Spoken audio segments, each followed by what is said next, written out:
went onto my neighbor's deck. It took us an hour to get him out of there. He knows what's up. He's a foster child.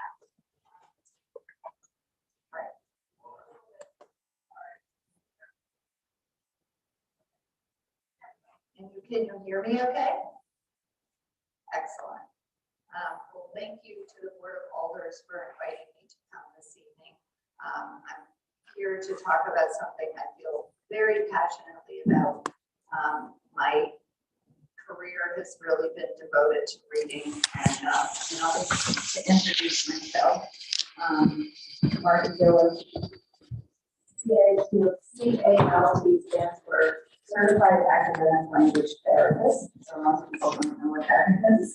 But in the state of Connecticut, there are all of 2 of us who have this certification. But around the country, there are, I think, 3,500 people who are qualified to work directly with difficulties with reading, and that could range from difficulties with decoding words or understanding language or both. My career started really when I went to the University of Connecticut many years ago now. I graduated almost 50 years ago, which is hard to believe. And I studied with a researcher at Haskins Laboratories. I'm happy to say that I'm still involved with Haskins Laboratories. It's a research lab here in New Haven. And the research that they've done since 1935 is really about how reading happens to occur for children and adults too. And also the research is cross-linguistic. It spans all the languages in the world and looking at the relationship between language acquisition and reading acquisition. I was very fortunate to study with a researcher from Haskins in my very early career. And she made a discovery that really changed the trajectory of the science of reading, and that is that reading is not a visual activity. It's based on how we perceive sounds. And that is a really important question.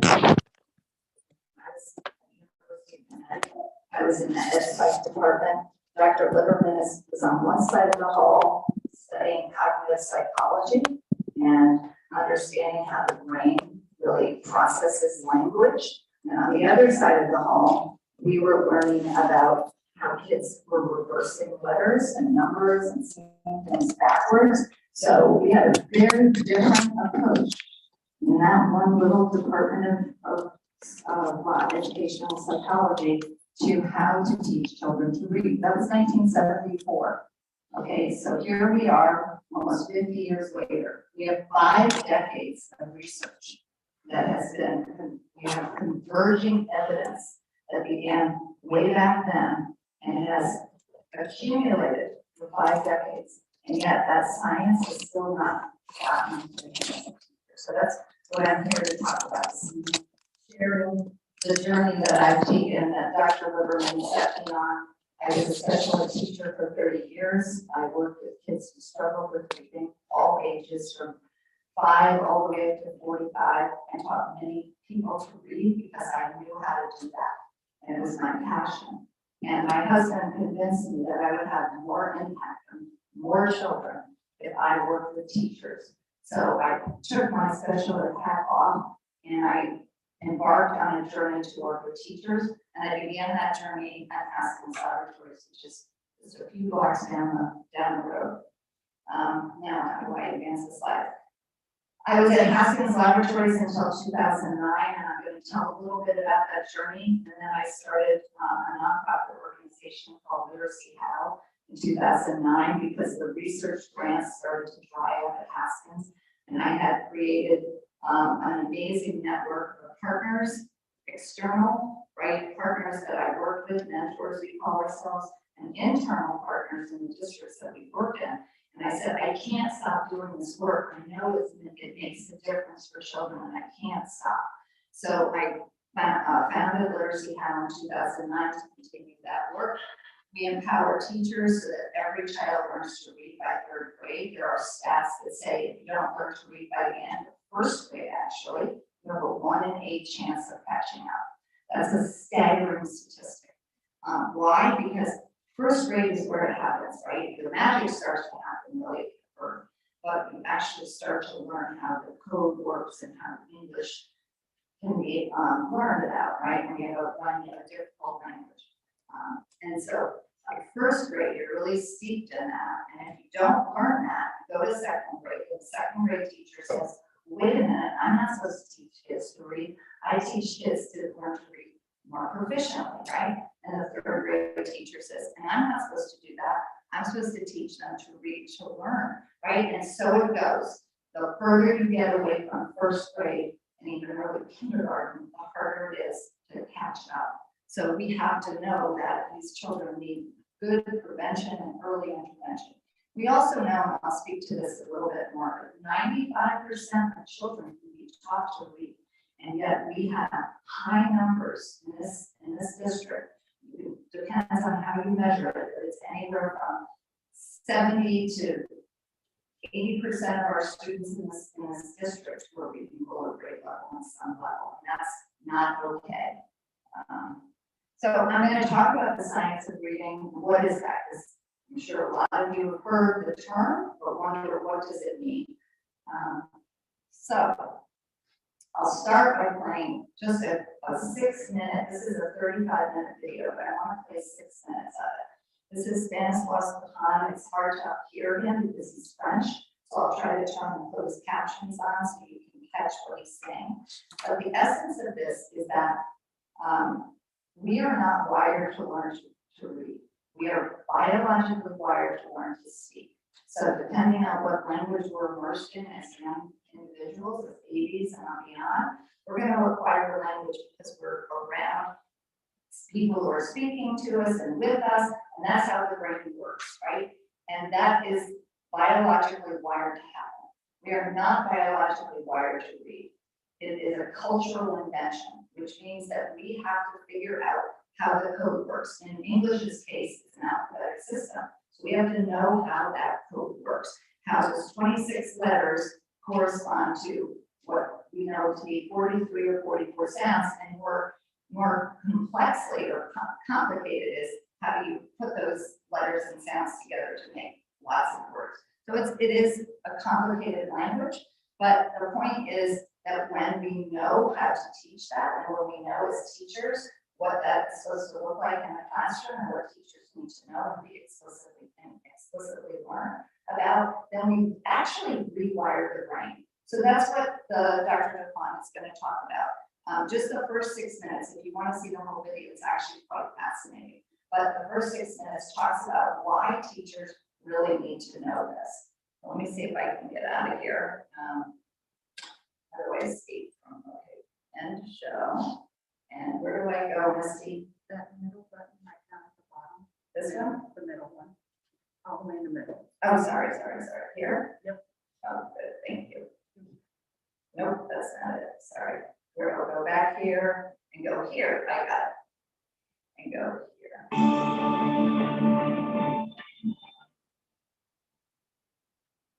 Hello, my name is Stanislaus Kahan.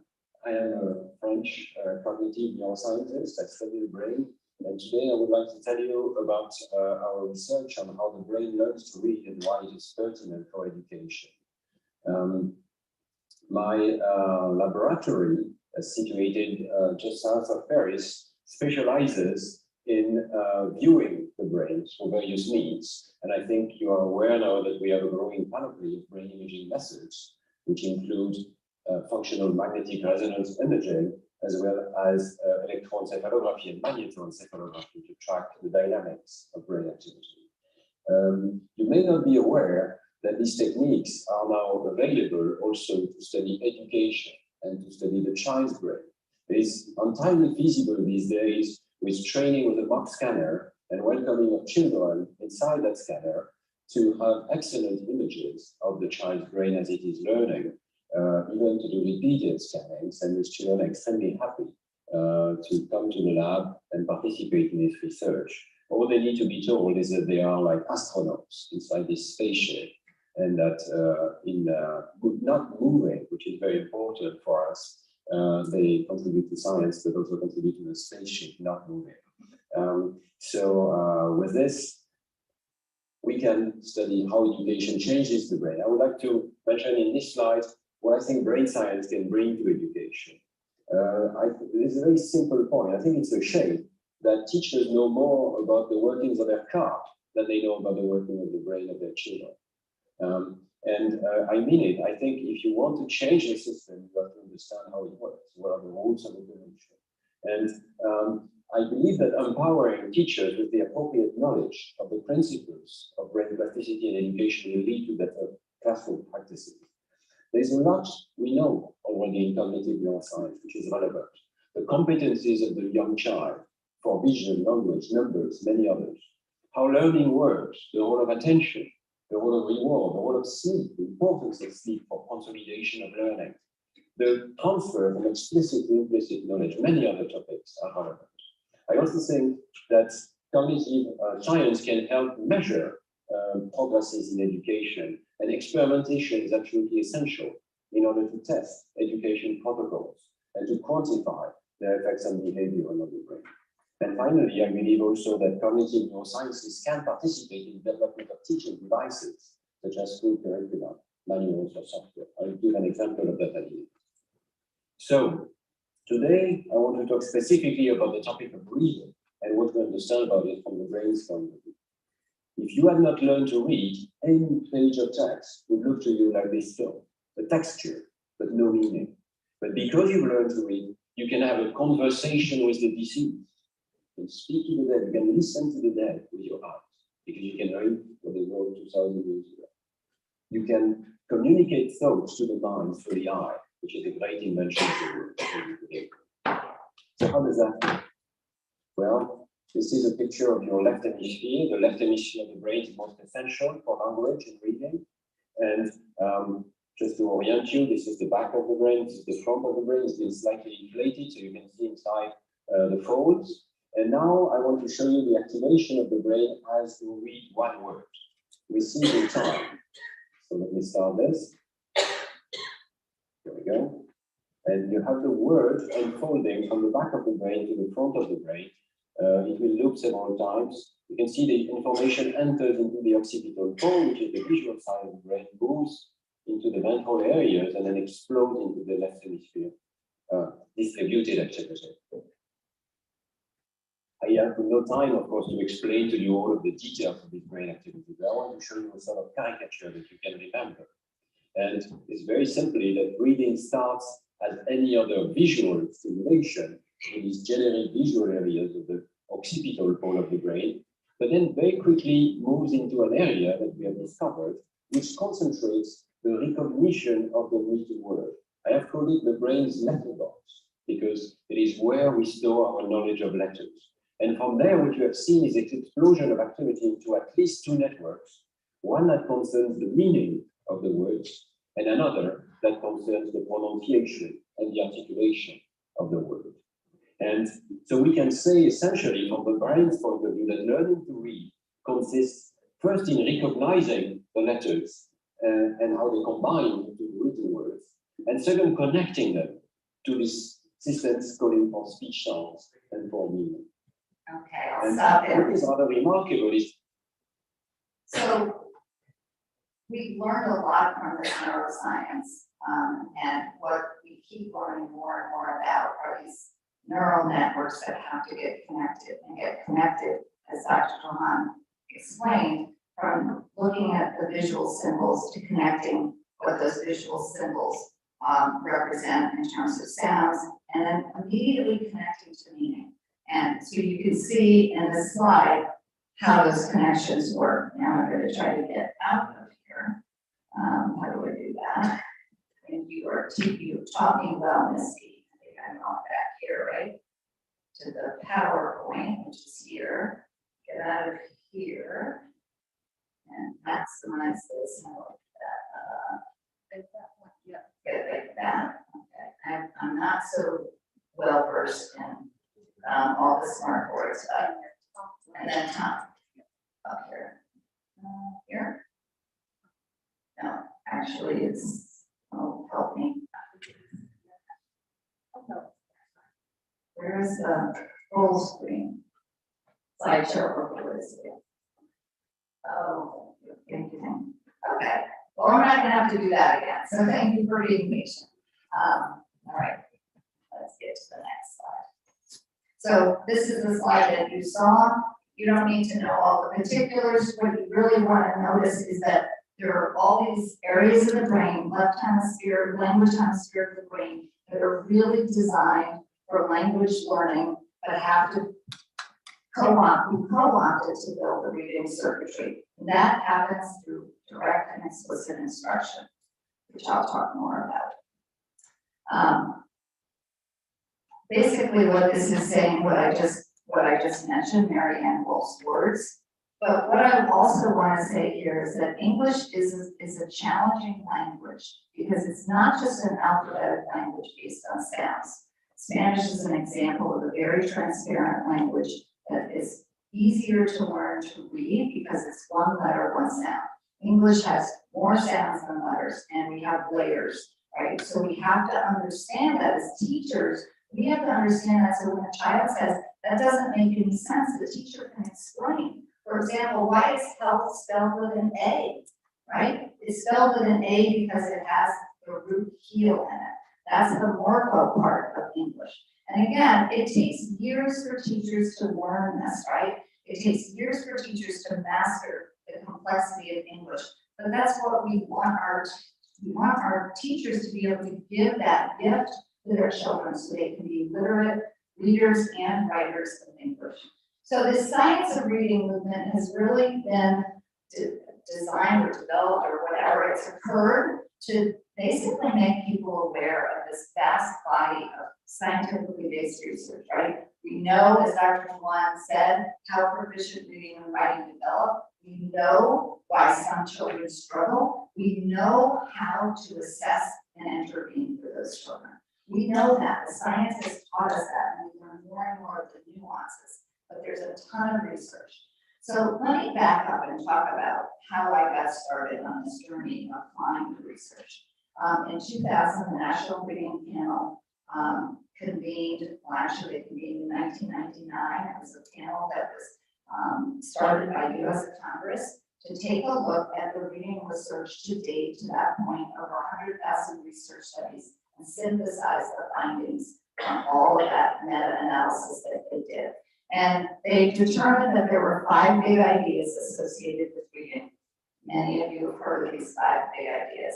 So when we started our work, when I was at Haskins Laboratories, we said, okay, we want to make this as concrete as possible for teachers.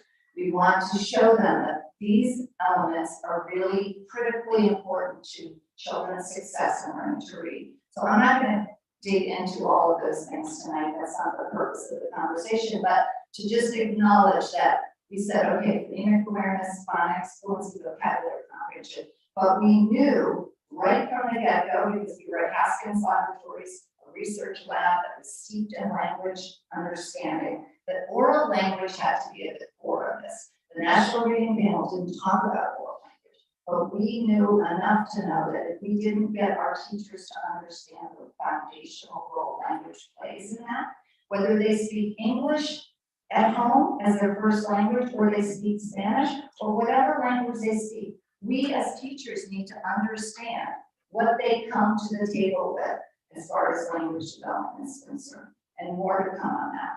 We added spelling here because spelling has been ignored in our curriculum for many, many years. We added writing here and comprehension because writing has not been taught explicitly, systematically, and well. So we incorporated some additions to the National Reading Panel report.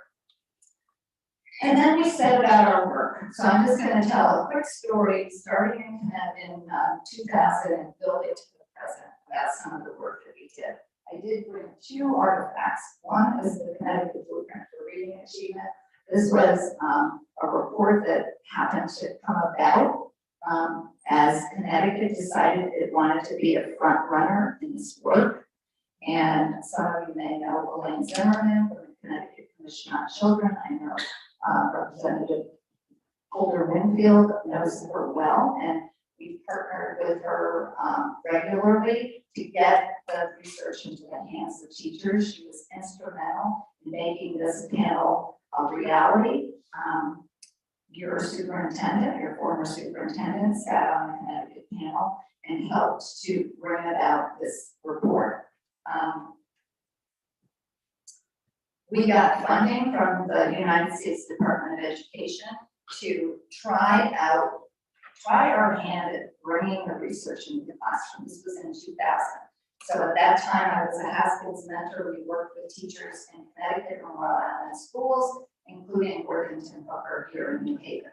We worked with K-2 teachers, and we went into classrooms to see what would support look like for teachers in their classrooms with their students. You can't tell a teacher what to do based on theory. That doesn't resonate. They want to know, what do I do about it? What does instruction look like based on this theory? So that's what we did. And we worked at developing these 3 model schools to serve as demonstration sites. From there, we applied for a grant from the Institute of Education Sciences, which had just formed at that point in time, in 2003. We got a $2.9 million grant to study first grade reading in schools across the state of Connecticut. We worked in 9 districts. New Haven wasn't one of them. But we worked in 9 districts, 37 schools with 120 first grade teachers, and we developed modules for steeping those teachers in that content that I just mentioned, of being reference, phonics, fluency, vocabulary comprehension. By the way, it's not just about phonics, right? Let me say that loud and clear. It's not just about phonics. We have to think about, the simple view of reading. There's decoding, phonics, and then there's the other side of the equation, comprehension. So we took, did a deep dive, 2 years of really hands-on intensive instruction for first grade teachers.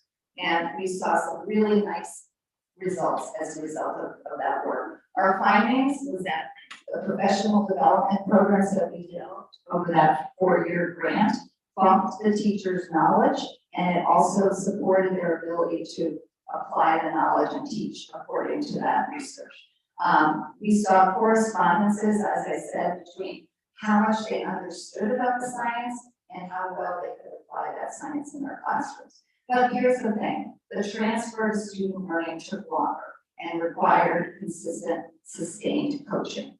And not all districts engaged with us when the grant funding dried up. So one district that did engage with us was Stanford. I happened to be a mentor that worked in Stanford at Rogers International School. They were one of the lowest performing schools in the region when I started working there. Their CMT, Connecticut Mass Reading Test Score 2000 was 49% enrolled. In 2009, it rose to 69% or 68%. Why? Because the principal said, you taught my first grade teachers so much, I need you to come back and teach my kindergarten teachers, my second grade teachers, my third grade teachers. They all need to know this. These first grade teachers are gonna pass this, our kids are gonna pass in the second grade, and their teachers aren't gonna know what to teach them and how to teach them. So I actually still spend time at Rogers School. They received the Long Time Award in 2007 for most academic gains. And you can take a look at their test scores, okay? It's not perfect, but it certainly demonstrated that we were on the right track with them, especially when it came to the group, their subgroup in 2006, 50% of their Hispanics were on grade level, according to the state Connecticut Mastery Test, compared to 33% in 2 years. Actually, 1 year they got to 88%, compared to the state's 36%. So again, we really worked hard to ensure that this work was sustained in the school.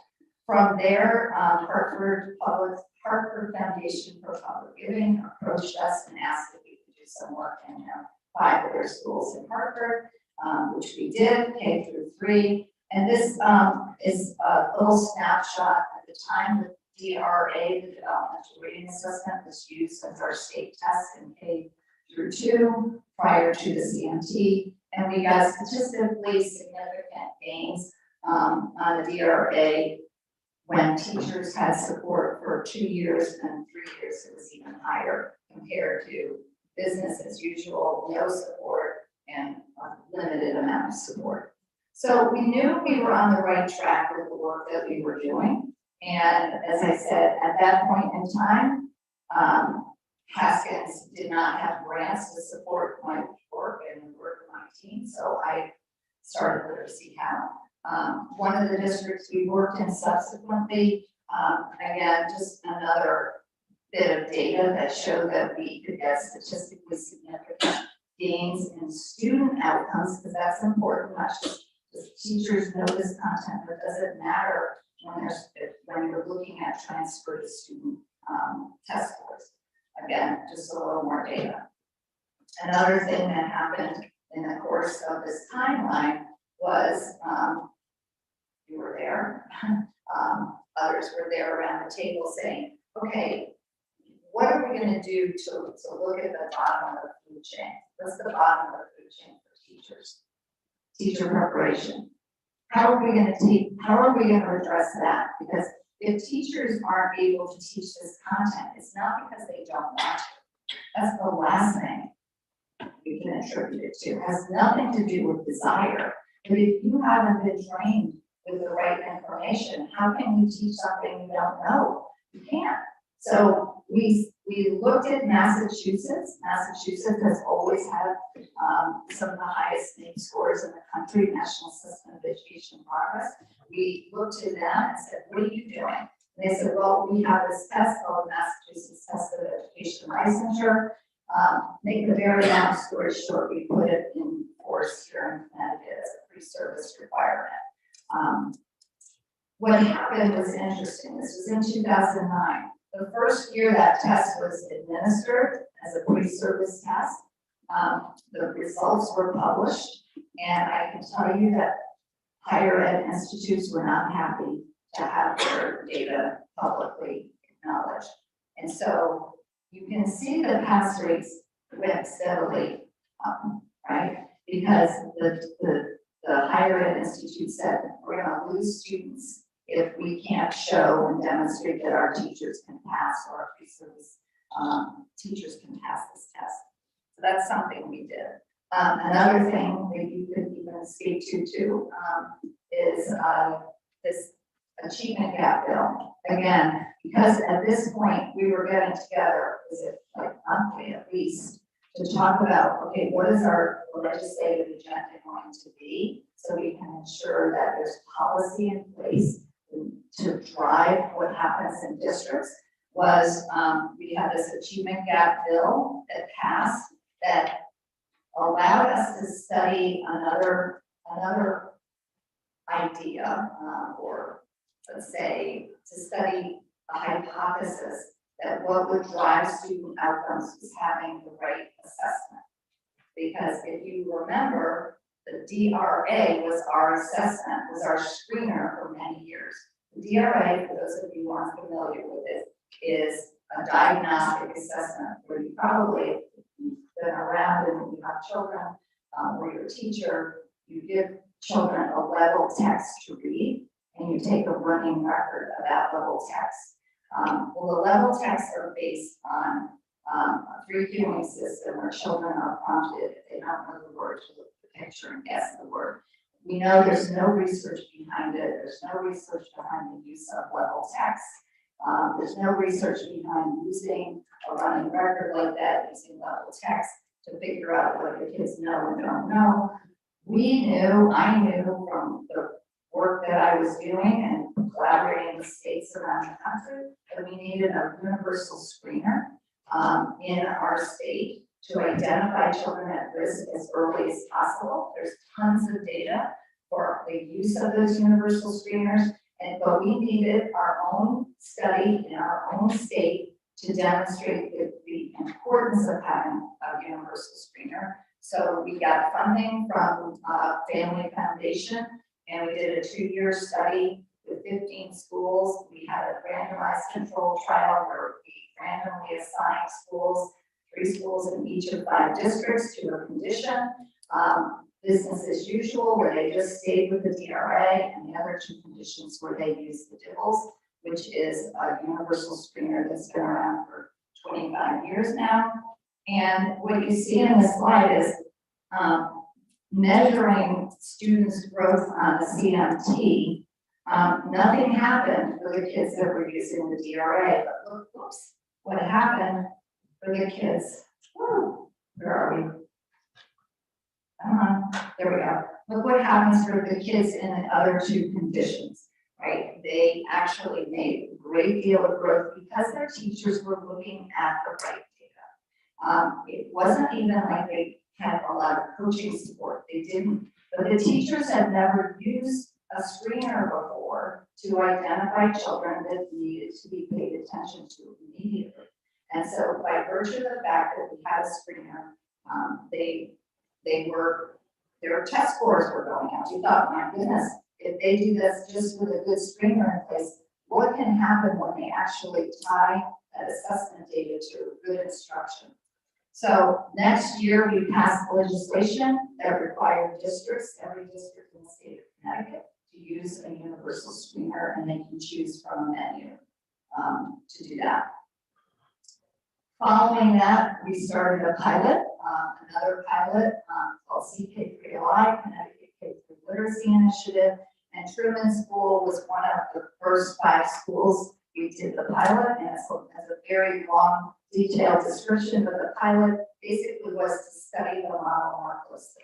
Like, what do we need to put, what systems and structures do we need to put in place in schools to be able to close the gap for children who are behind? So we used the DIBELS, we used a multi-tier system of support, or RTI, or Connecticut calls it SRBI, Scientifically Rated Research-Based Instruction. And we took and created a model and studied it in these 5 schools. As I say, Truman was in the pilot. They unfortunately did not stay in the initiative beyond that first year. And again, this is a partnership between the University of Connecticut, Hartford Literacy How, and the State Department of Ed. This is just one little slide that shows what happened just in 1 year on one subtest.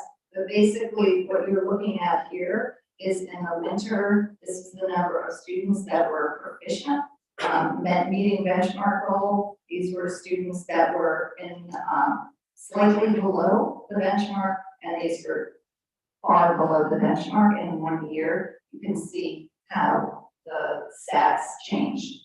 And it was not just for this one subtest, we saw this across the foundational skills that we were measuring. So again, I just wanted to acknowledge the partnership that I've been part of. I mean, it really does take a partnership that included the Black and Puerto Rican caucus, and you're going to hear from our main guy, who was the chair of that caucus, and really inspired and made sure that this legislation passed. The Connecticut Association of Public School Superintendents, Connecticut Commission, which was formerly known as the Commission on Women, which now has lots of commissions blended in, the Family Foundation I mentioned, State Department of Ed, etc. Just a couple more points. Mayor Hart, now a number of years ago now, this report was released in 2017, put together a commission of folks to look at reading in the city of New Haven. What was happening currently and what could we do to improve it? So a number of people, myself included, I don't know if anyone here is part of that Blue Ribbon Commission task force, but we met for a year. We came up with recommendations. Mayor Hart asked me if I would be a co-chair of the commission, which I happily agreed to. I don't know, here's my other artifact. I don't know that it went beyond just a brochure. Most people don't even know what is in it, but it was a lot of hard work, meeting, discussing what can we recommend to the city of New Haven, to the school district of New Haven, to improve reading trajectory for students. I'm almost done. You've been a wonderful work group.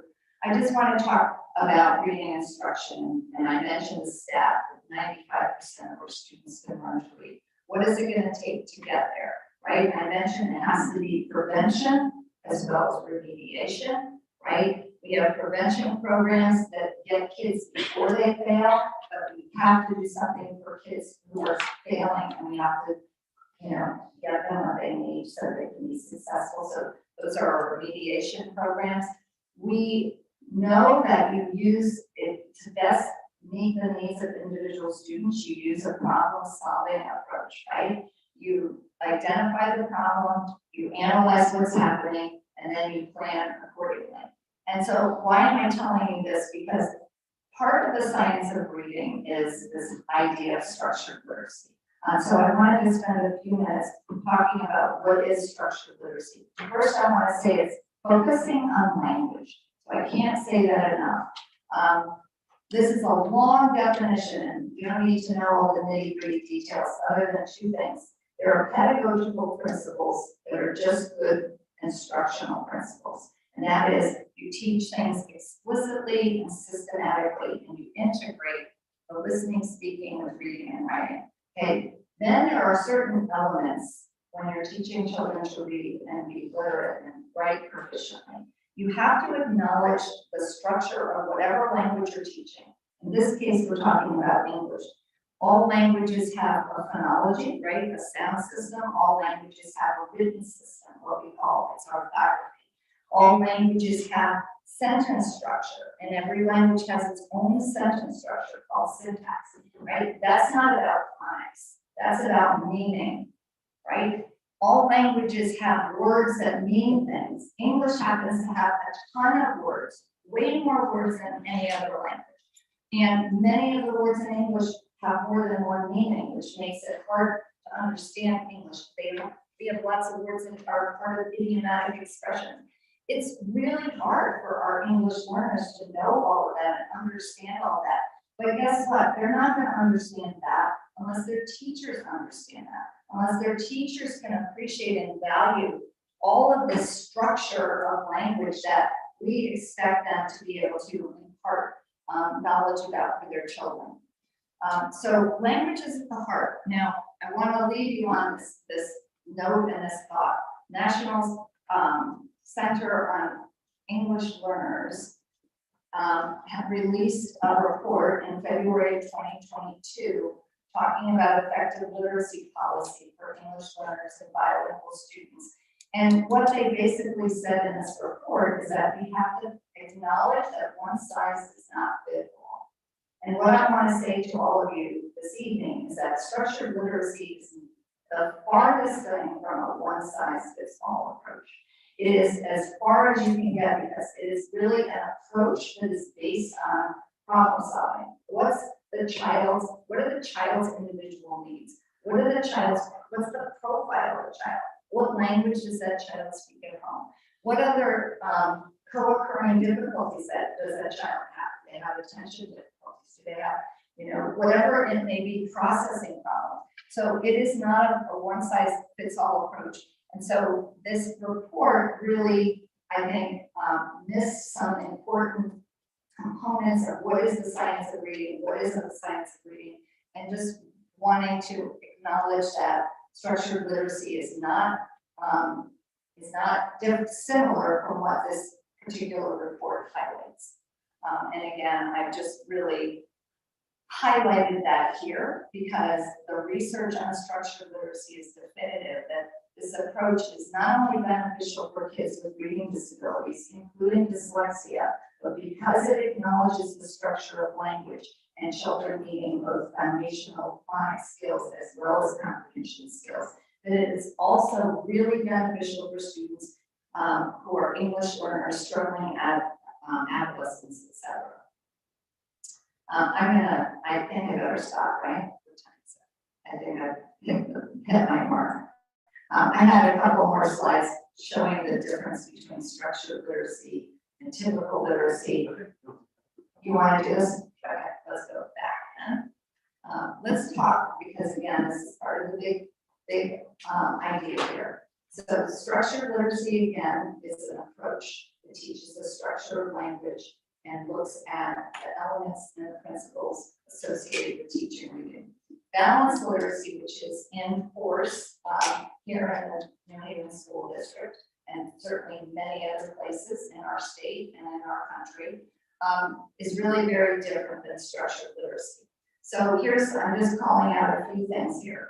Balanced literacy, and this in the next few slides, you'll see it called typical literacy practices. Students are encouraged to use word analogies and pictures. I talked about that, right? When children come to words, and if your parents of young children, or you remember when your children were in school, they would come to a word they didn't know, and they would immediately go to the picture to try to figure out what that word was, because they didn't know how to sound it out. Instruction in a balanced literacy approach is focused on shared reading, where the teacher reads aloud and asks questions, guided reading, which is what I was talking about earlier, those level texts that guide the reading groups, and then independent reading. So a couple of highlights on the differences. In structured literacy, beginning readers are using decodable text because they're trying to figure out how the English language works, right? You don't get good at decoding unless you have some controlled text to practice those skills, right? And so that's a key part of the structured literacy practice, whereas typical literacy practices, as I said, they might be leveled and predictable text, which is not focused on the foundational skills. Another difference is that spelling is really important in the structured literacy approach. Spelling is called encoding, it's the reciprocal skill to decoding. They actually bootstrap each other. So if you're learning a list of spelling words, in isolation, apart from what you're learning for decoding, you often forget those 10 words that you memorized for the test because they're not connected to what you're learning about in terms of learning to decode. And so this is a very different approach to teaching spelling. And the third thing that I would highlight as a difference is that in structured literacy, higher levels of literacy are explicitly taught, as I mentioned before. Sentence structure, grammar, syntax. It's really important for children to understand how syntax works in English so that they can write good sentences, right? It impacts comprehension, but it also really impacts writing. And so these are important skills that have nothing to do with teaching phonics, but are certainly really important in the big picture. Some of these levels of literacy may be taught, but they're usually not taught explicitly and not certainly paying attention to the prerequisite skills that are important. Okay. I think I can stop here. This is just added information. I could end on this one though, because I think this is important to say. When we work with our teachers in schools, and I have a team of 10 mentors, and we go into schools and we actually go into teachers' classrooms and we stay there for a year or 2 years or 3 years, however long a district will keep us, we'll stay.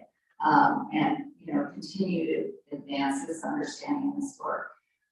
What we really try to convey is it's one teacher at a time through a relationship of trust, right?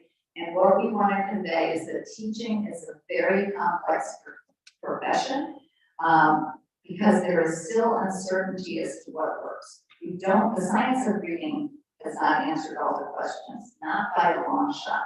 We know theoretically how reading develops and what should be done, but as far as the application of that, we need to understand more about that and how that works. Because each group of students is unique, each individual child is unique. So what makes teaching a profession is this continual inquiry, this expansion of repertoire, accumulation of knowledge through practice. And that's what we need to give our teachers. That's the kind of support, instruction, and learning that we need to cultivate in our teachers so that they're on a lifelong journey to learn and master this instruction. I'm going to hand it over to you. This is your segue, my friend, to talk about the Right to Read Act. But I want to thank you so very much for listening to me talk about something I feel very passionately about. And thank you.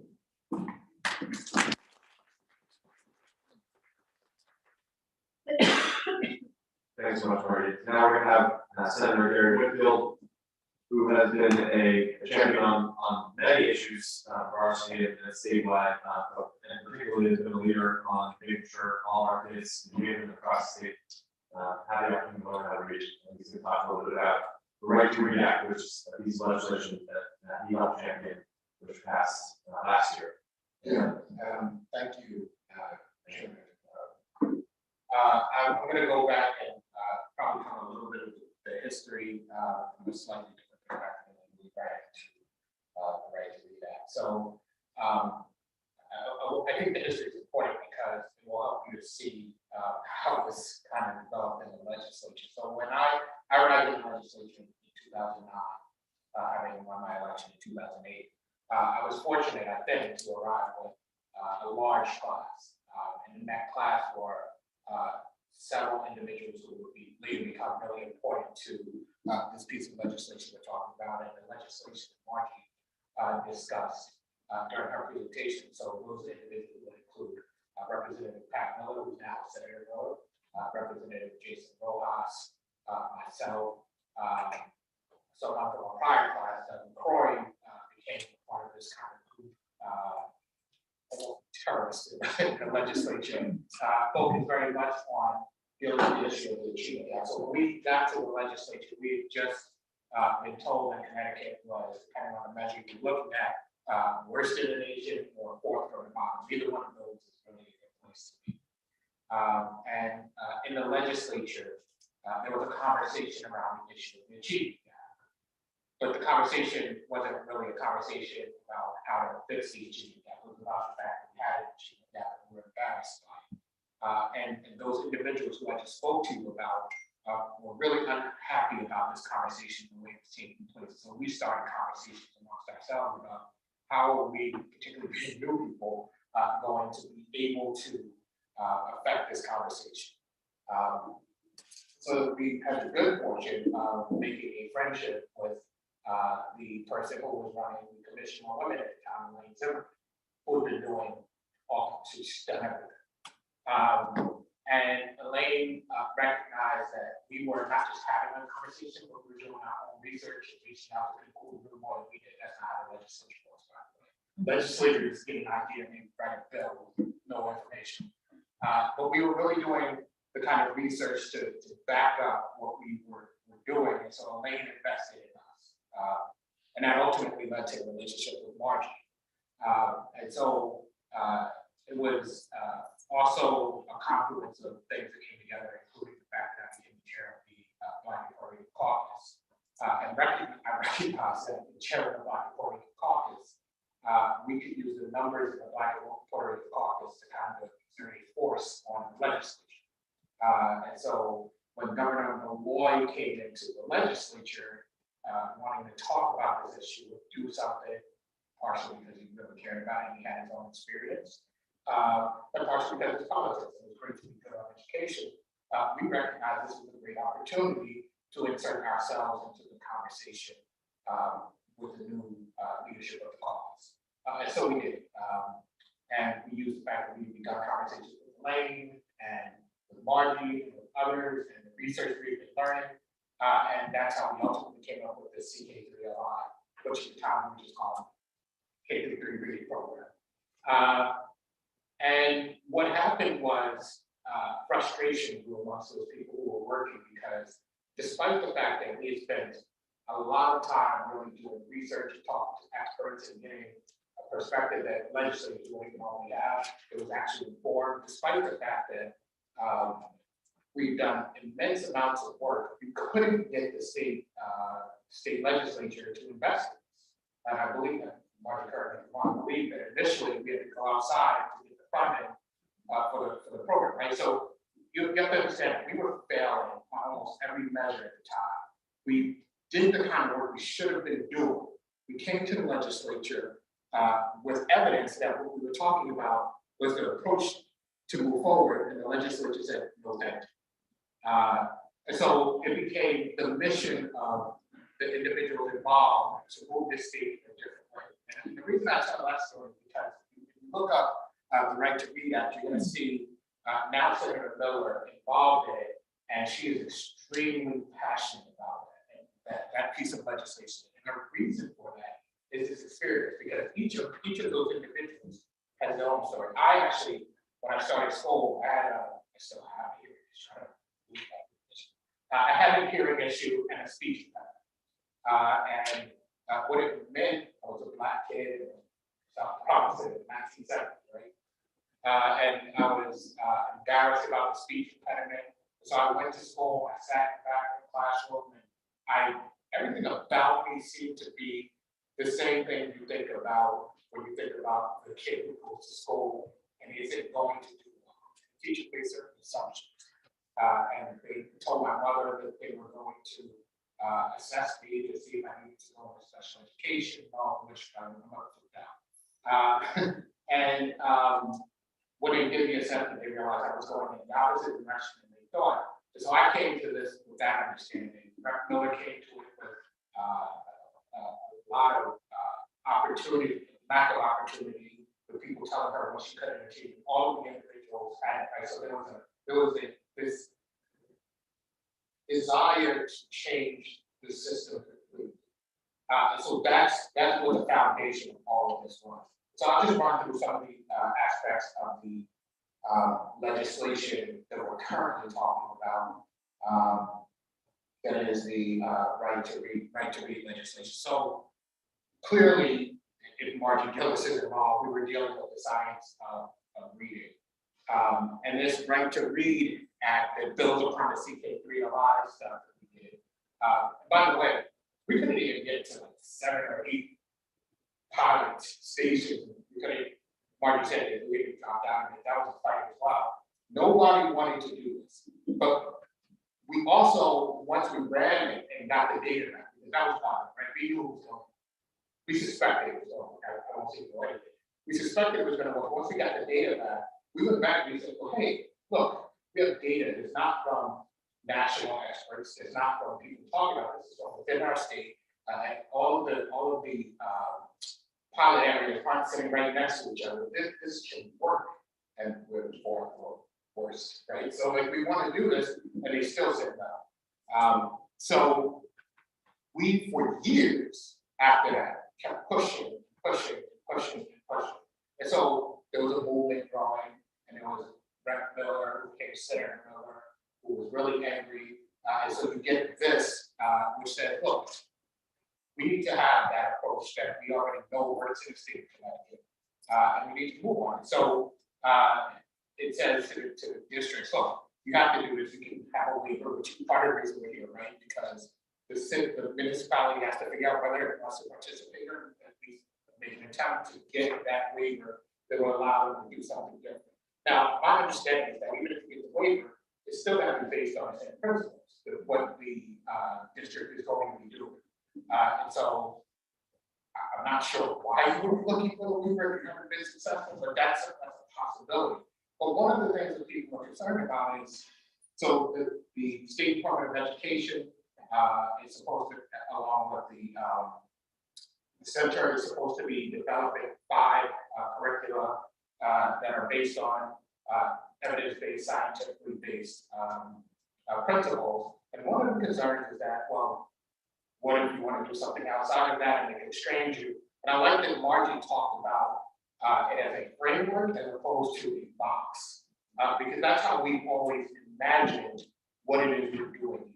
And we've been working for years to get us to a place where we had a framework to work on, because what we were dealing with before were teachers who put in a lot of effort, but who didn't really know how to teach reading, other than the way that all of us kind of know how to teach it. I'm talking right now, or anything in education, but I don't know how to teach reading. We had teachers who didn't know how to assess, and Marty said that was the whole conversation around the DRA. Parenthetically, that was a war as well, because when we began the conversation about the DRA, everybody in education thought we lost our minds. Like, this is our assessment tool. This is what we must do, and despite the fact that, again, we had experts who knew that the tool was not useful, we were stuck. So this whole conversation, if you think about it, really comes down to the fact that Connecticut has repeatedly been stuck when it comes to this issue. despite the fact that we know that what we do doesn't work, we have been stuck. And so I think if I were to encapsulate what this all is about, is unstickiness and allowing us to get to a place where the students who've been at the worst end of the achievement gap, that we used to call it, now call it the opportunity gap, have a shot. Because I wasn't stunned when I first heard that number, 95%. But what I was stunned about was the fact that I heard that number at the same time as the rest of the legislature. And it didn't make us say, our hair is on fire. It didn't make us say, we absolutely have to do something good. So that's kind of the history that brings us here to the point where we have the right to read act. And I almost don't want to say what I think you should do, but if you've been listening to me, I think that we should allow for ourselves to move forward.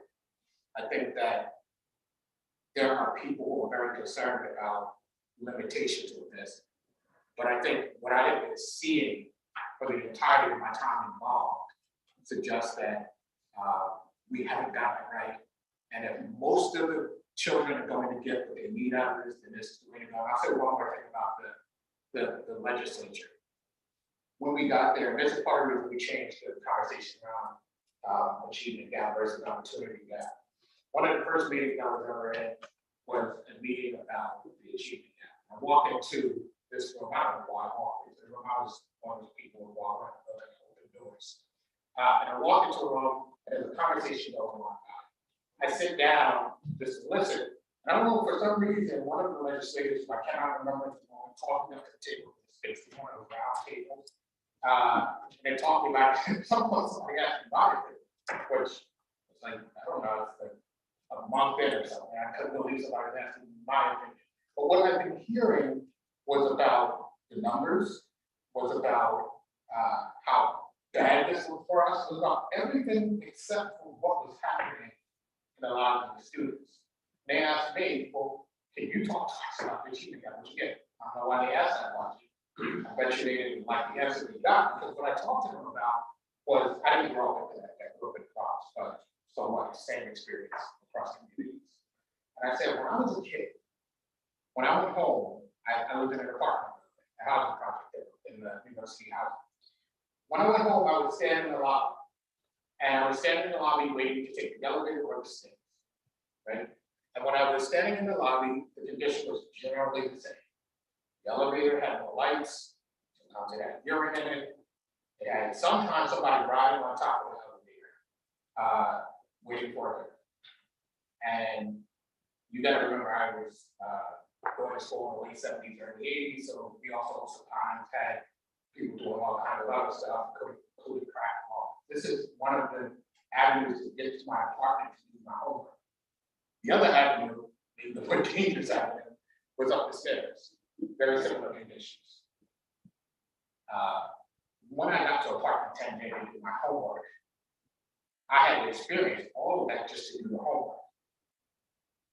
And I still did my homework. I still achieved what people were achieving. And if I did anything less than what they did, I was the reason we had an achievement gap, despite all that I had to achieve to do the homework. It wasn't an achievement gap that people thought about it. It was an achievement gap in the opposite direction, because we had to achieve so much more just to be able to do our homework, just to be able to go and get the same B, just to be able to do any of the things people are doing and saying. And what I said to them, because one of the legislators said to me after I told them, was like, I don't think I could have survived that experience. I don't think I could survive that experience right now. I said, you're a grown woman. Everything that you have right now, and you think there's an achievement gap, meaning that these children aren't achieving. That's the problem. And so part of the reason that I've been so passionate about this, because I know that every one of those students who goes through circumstances like that and still graduates has achieved so much more, and yet we look down on that. And that's the problem in our society. So I will stop there. I'll hang around for a little while. I appreciate you all calling me out, or getting me to Karen March. But thank you. Thank you.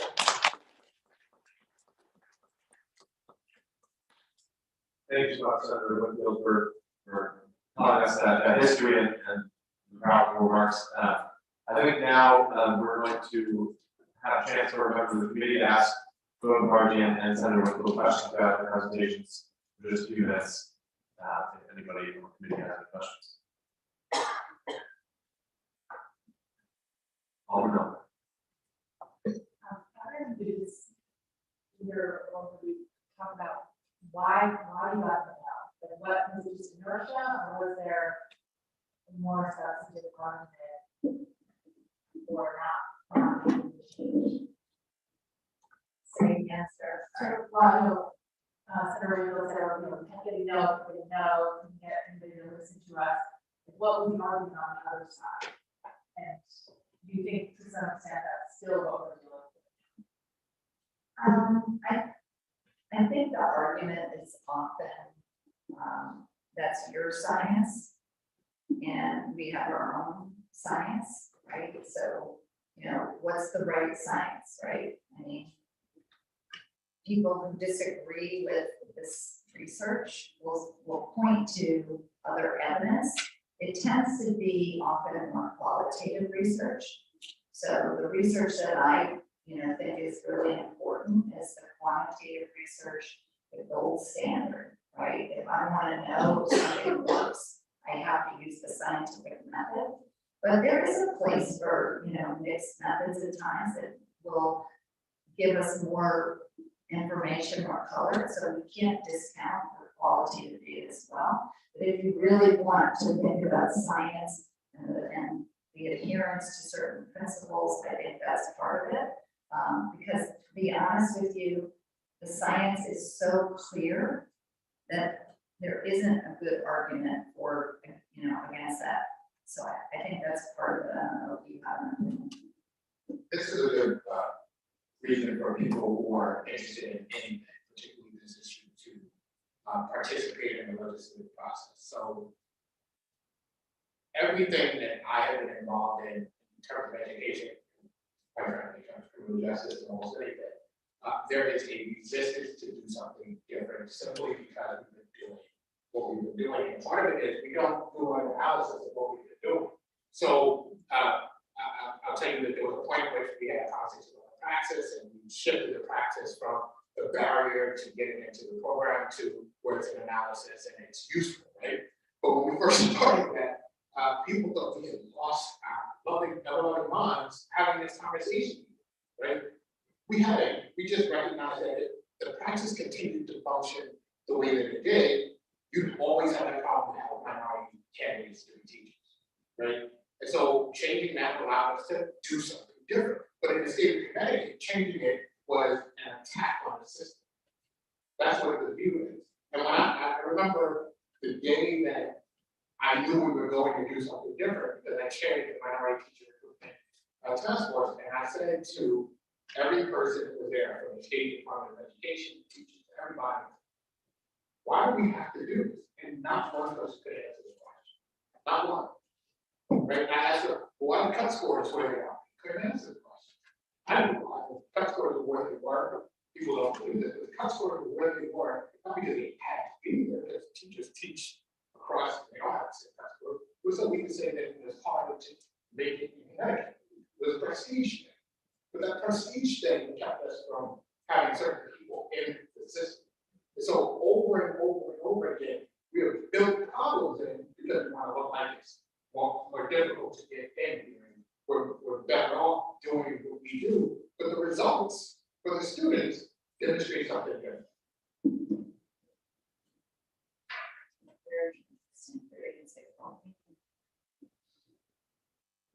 Any questions? I have one question about specifically about the Recreation Act. I was wondering what the timeline is for implementation for districts making changes if they need to make changes. 2023, right? July 1st, 2023. So they're going to announce supposedly July 1 of this year what programs are on the menu, and then they have a year to put one of those programs in place, or get granted a waiver.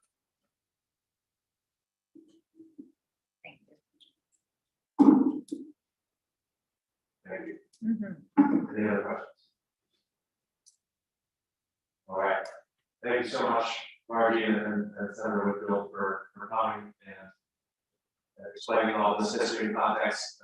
I definitely learned a lot. I think this committee all learned a lot. And we wanted to have this here because at our first education committee meeting a couple of months ago, which was a workshop or a community forum with residents and teachers, both from the district and students, we wanted to hear from people about what they thought we needed to improve and what we could improve and how we could strengthen our school district.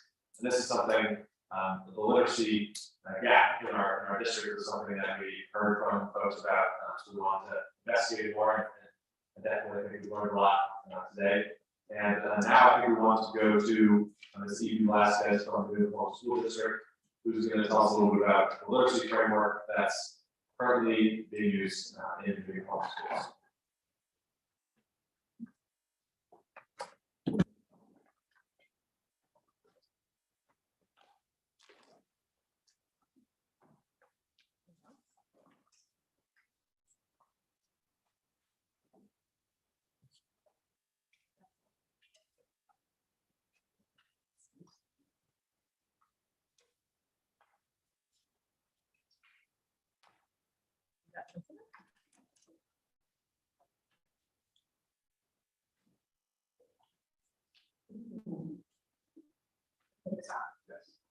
Good evening.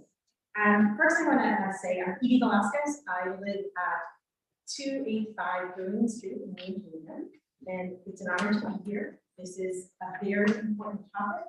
I am an educator at 27 years, and reading has been part of what I've done throughout, both as a classroom teacher. I heard Dr. Gillis talk about being a first grade teacher, and that's what I did most of my career in the classroom. And I was also a reading teacher in first grade. So this is a really important topic. The other work that I do in the district and have been doing through SERP, and then in every district, Dr. Gillis and I have been together, both in the State Department working on the management team moving first, and then also in Pedagogy, we did some work together, and several other places. And now currently she works with us in the Connecticut reading model that we are part of. So we know each other, and I know her work really well. So it's so good that you have had her come and really explain. It was wonderful to hear the history, right?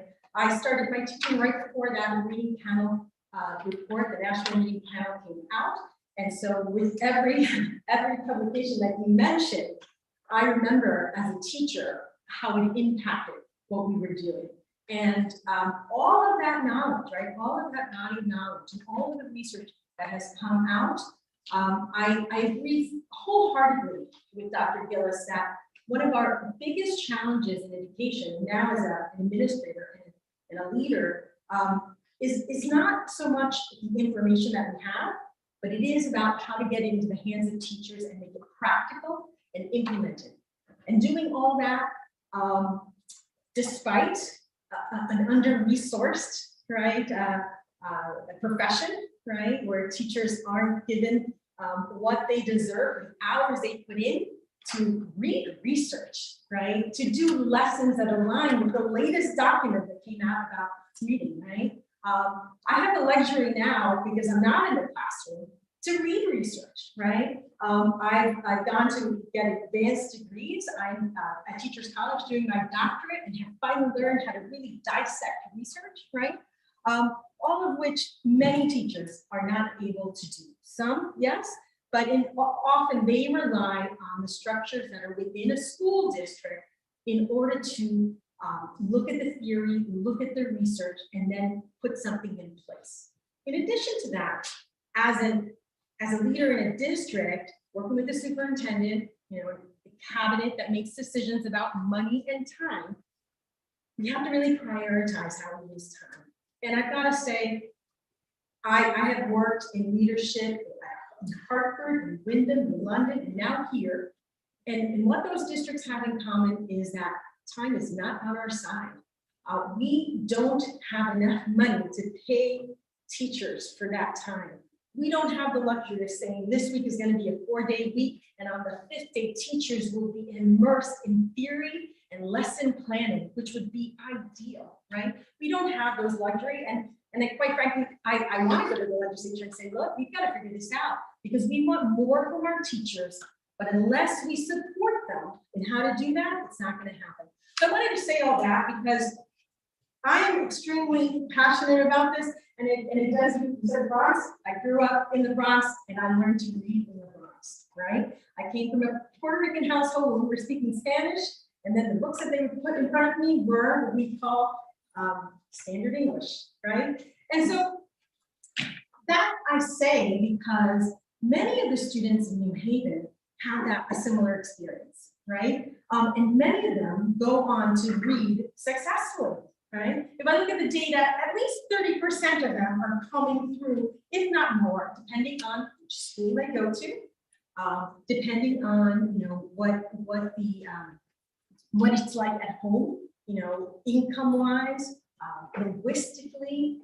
It might be that a student speaks different languages at home, right? More than one language at home. But it might be that they sit down with books in their own native language and they're learning to read in a different language, and some of that transfers, right? So we have different kinds of households, okay?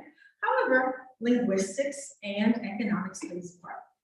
I'm saying that because the theory and the research is only one piece of this, right? We really need to think long and hard about the structures that we have in place and how to make it so those teachers, right, are able to turn that theory into real practice, all right?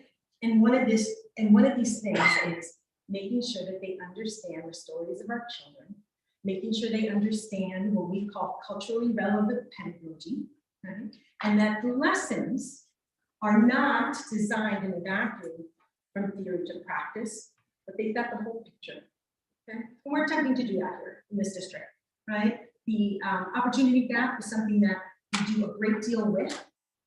We look at how the patterns show up racially, linguistically, economically, right? We're trying to raise racial consciousness about how teachers look at data and make decisions, and we want them to examine their own bias, right? Why is it persistent in first grade in a particular school that Black boys are not moving on with reading, right? We know that doesn't have to do only with how they approach their practice. There's also some implicit bias there that we need to look at, right? And that's just one example. We have many different patterns that show up in the data, and it shouldn't be so.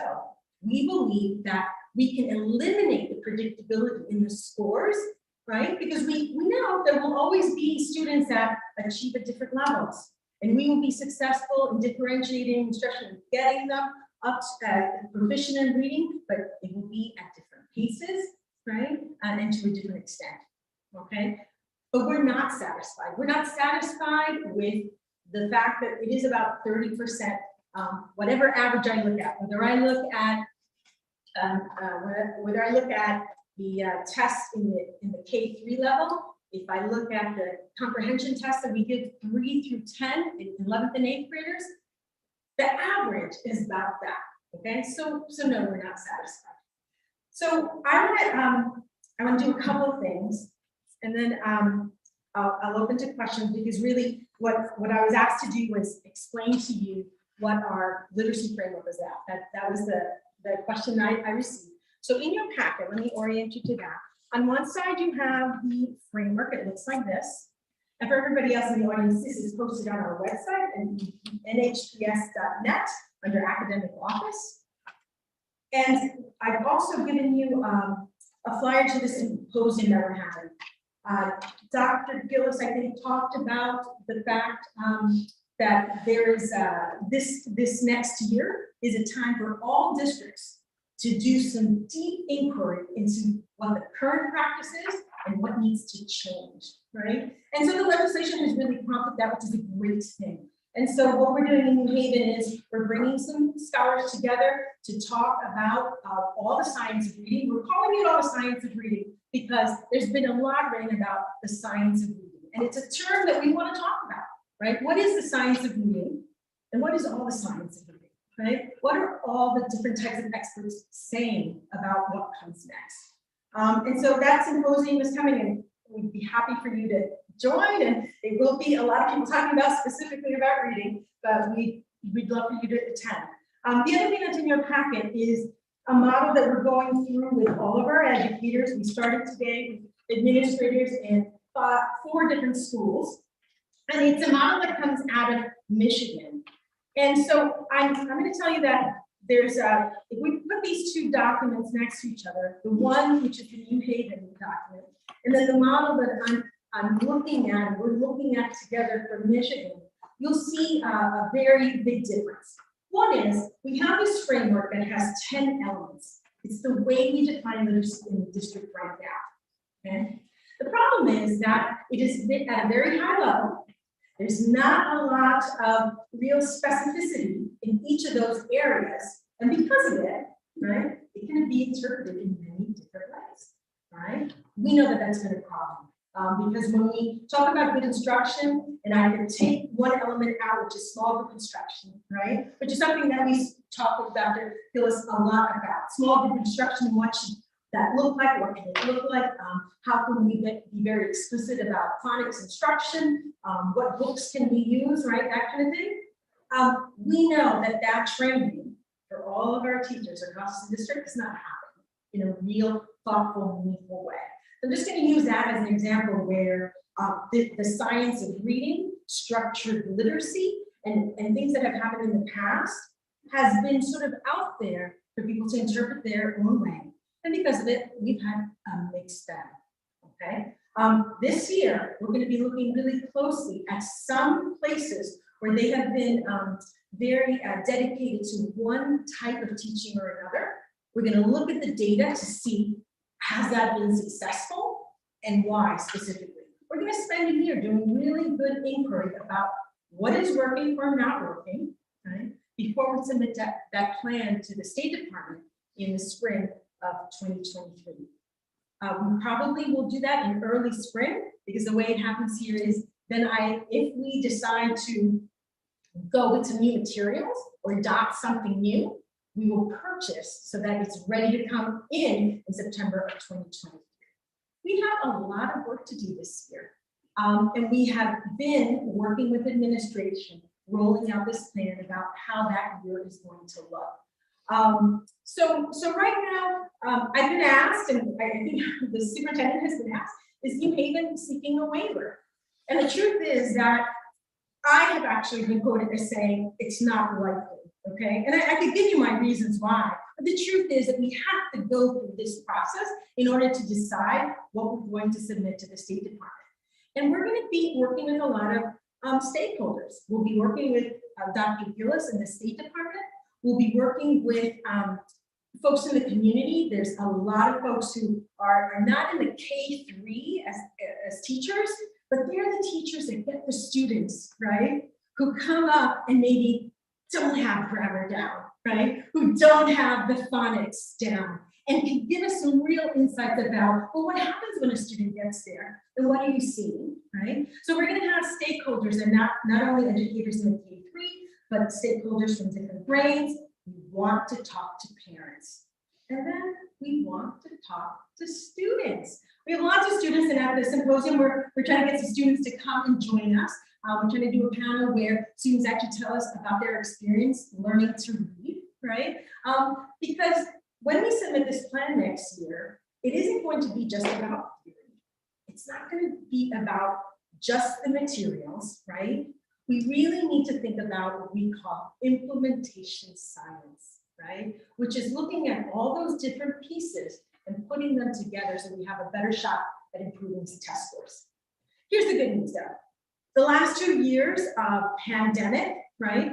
Our scores tanked, just like in many other places, all right? But we are, and I was trying to bring them here tonight, but we don't have all the scores in yet. We're actually busy. This is the time where we're collecting a lot of data, right? We know that we've rebounded in a lot of places.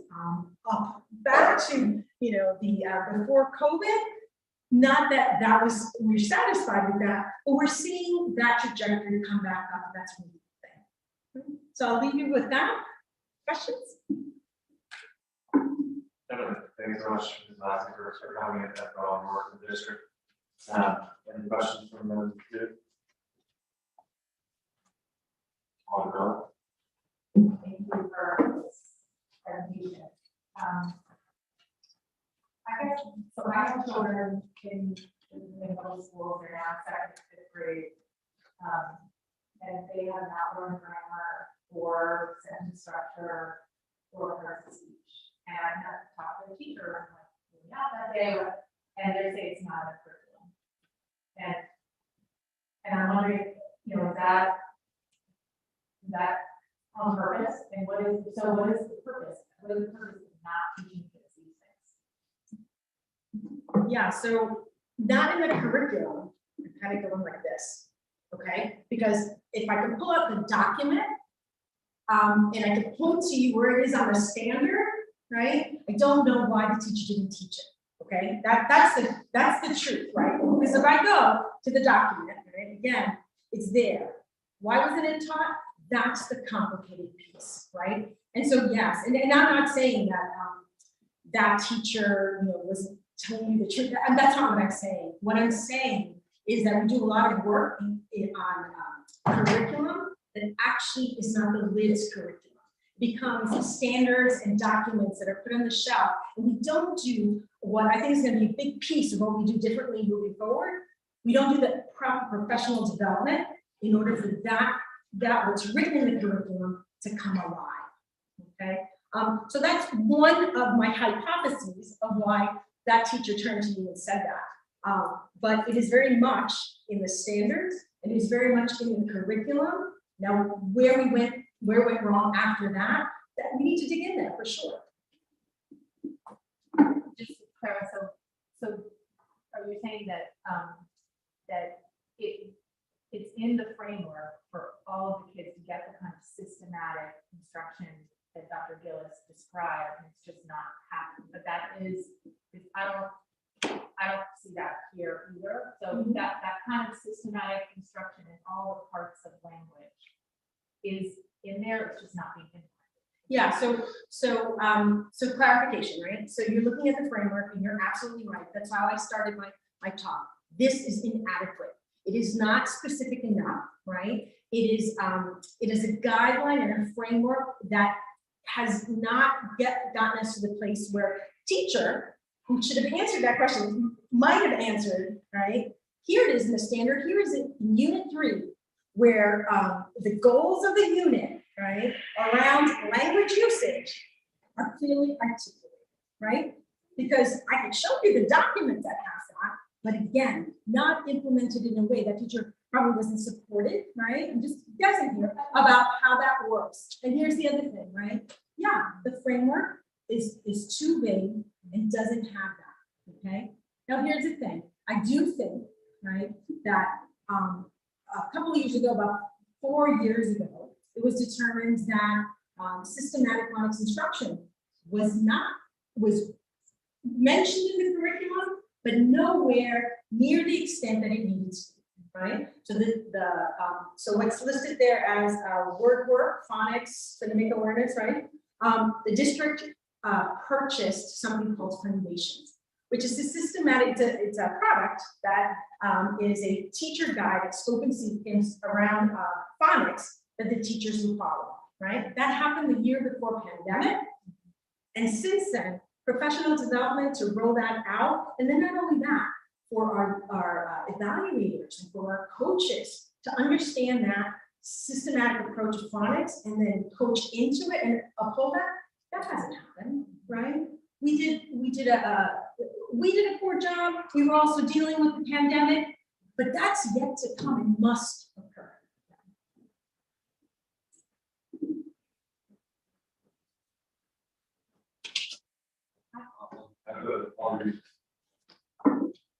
Thank you, Mr. Chairman, and thank you for the presentation.